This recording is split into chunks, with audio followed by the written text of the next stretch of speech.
Дархан мен Әлия бұлар бақытты да берекелі жас отбасы тұғын. Кішкентай кездерінен бірге өсіп, бір сыныпта оқыған екеуі бірін-бірі шексіз сүйіп, ақыры үйленіп тынған.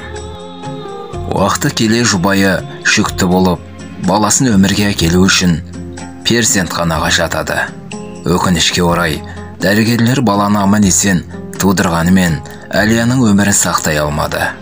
Бұл ауыр жағдай Дарханға үлкен соққы болып, қатты қайғырған болатын. Өлгеннің артынан өлмек жоқ дегендей, әйелінің қырқын өткізген ол, шақылақты өзі бағып өсіре алмайтынын түсініп, әпкесіне апарып береді. Өз өмірін қиып, өмірін баласына сыйлаған Әлияның құрметіне олдың атын Жұбаныш деп қойған Дархан, Жұбанышты әпкесіне аманаттап, өзі Алматыға жұмысқа кетеді. Алматыға келген Дархан жақсы жұмысқа орналасады да, бір жылдан кейін Айдай сұлу Айзаданы кезіктіріп үйленеді. Айзада болса бірінен кейін бірі екі бала, яғни ұл қыз перзенттер туады.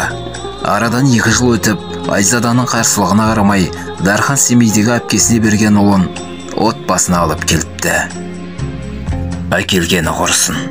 Өгей қатын өз балаларына жақсы, ал жетім балаға жаман көзбен қарап, мейірім көрсетпей, айғайлап, әр сөзінде түрткілеп, күн бермей, тамақты бөлек ішкізіп, дастарханда бірге отыруына рұқсат бермей, нағыз жалмауыз қатынға айналған тұғын.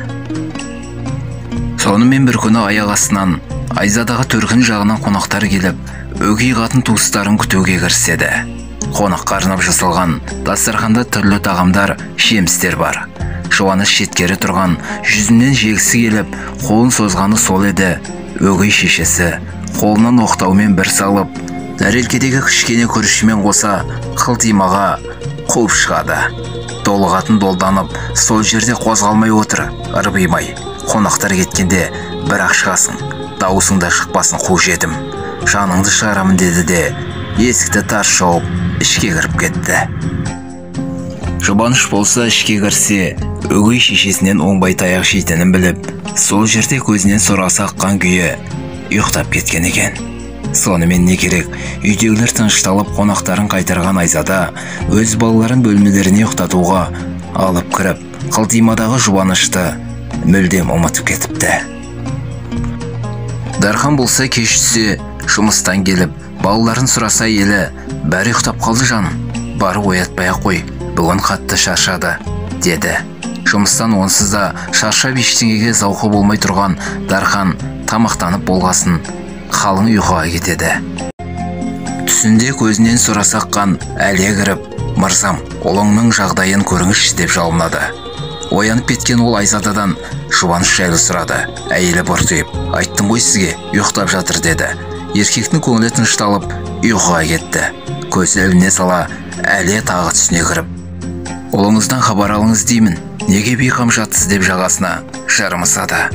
Тұншығып шошып оянған Дархан Айзаданы оятып Жұбаныштың жағдай қалай десе, қатыны ашуланып, уф, не болды сонша, уайымдап, айттым ғой ұйықтап жатыр. Қатты еркелетіп жібердің сол ұлыңызды. Мен туған ұлға неге сөйтпейсіз деп теріс қарап шатып алды. Дархан үндемей ұйқыға кетті. Бір кезде Әлия түсіне кірді де, болды, ұлым жалғызым менің қасыма келді. Енді мазаламаймын. Бақытты болыңыз. Қош деп, ұлын жетектеген күйі ғайып болыпты. Шошынып оянған ол атып тұрып ұлының бөлмесіне жүгіреді. Келсе ол жоқ еді. Басқа бөлмелерде тіпті дәретханаға дейін қарап шықты. Ол жоқ. Жаны ұшырып не істерін білмей қалған Дархан қылтимаға көз түседі. Аша сала Жұбанышты көрген ол аяғынан әлі кетіп, тізерлей отыра кетті. Қараса Жұбанышы қос тізесін құшқан күйі бүктеліп отыр екен. Шылыну үшін басын тізелерінің арасына қойыпты да қатты ұйқыға кетіпті. Бірақ аязға нәзік дене шыдамай жан үзілген екен. Көп жыласа керек. Екі аяғының арасында мұз болып қалған төмпешік. Қасында тәрелкеде кішкене жеген күріші тұр. Иә, бәркеш. Ол енді өгей шешеден қорлық көрмейтін, ез әкесін ойлап жыламайтын, зұлымдық пен қайғысы жоқ, бақытты жаққа аттанып кеткен еді.